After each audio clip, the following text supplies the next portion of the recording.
அம்மா என்னம்மா அரிஞ்சிக்கிட்டு இருக்கீங்க? நான் பச்சை மஞ்சள் அரிஞ்சிட்டு இருக்கேன். வெள்ளை மஞ்சள். இந்த மஞ்சள் தானம்மா நம்ம குழம்புக்கு யூஸ் பண்ணுற தூள். ஆமாம், இதை அவிச்சு நல்லா காய வச்சு பொடி பண்ணி வச்சுக்க வேண்டியதான் மஞ்சத்தூள்.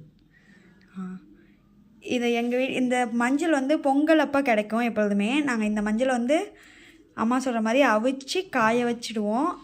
காஞ்சதுக்கப்புறம் இதை தோலெல்லாம் உதிர்ந்துடும். உதிர்ந்ததுக்கப்புறம் நம்ம மிஷினில் கொடுத்து அரைச்சிக்க வேண்டியதான். மஞ்சத்தூள் ரெடி ஆகிடும். இந்த மாதிரி நாங்கள் பெருசாக இருக்கிறதெல்லாம் எங்களுக்கு வந்து அம்மா வந்து இதை வந்து நீங்கள் எப்படிம்மா எங்களுக்கு மஞ்சளுக்கு எடுத்து கொடுப்பீங்க?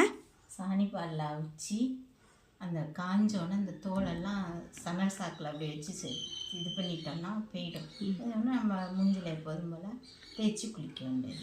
இது சாணினுங்கிறது சாணிப்பால் வந்து சாணியை வந்து ஒரு வெள்ளை துணியிலேருந்து சாணிப்பாலை எடுக்கணும். அதில் பதப்படுத்துறது தான் மூஞ்சி தேய்க்கிற மஞ்சள். அது ஊற வச்சு அதை பக்குவப்படுத்துவாங்க.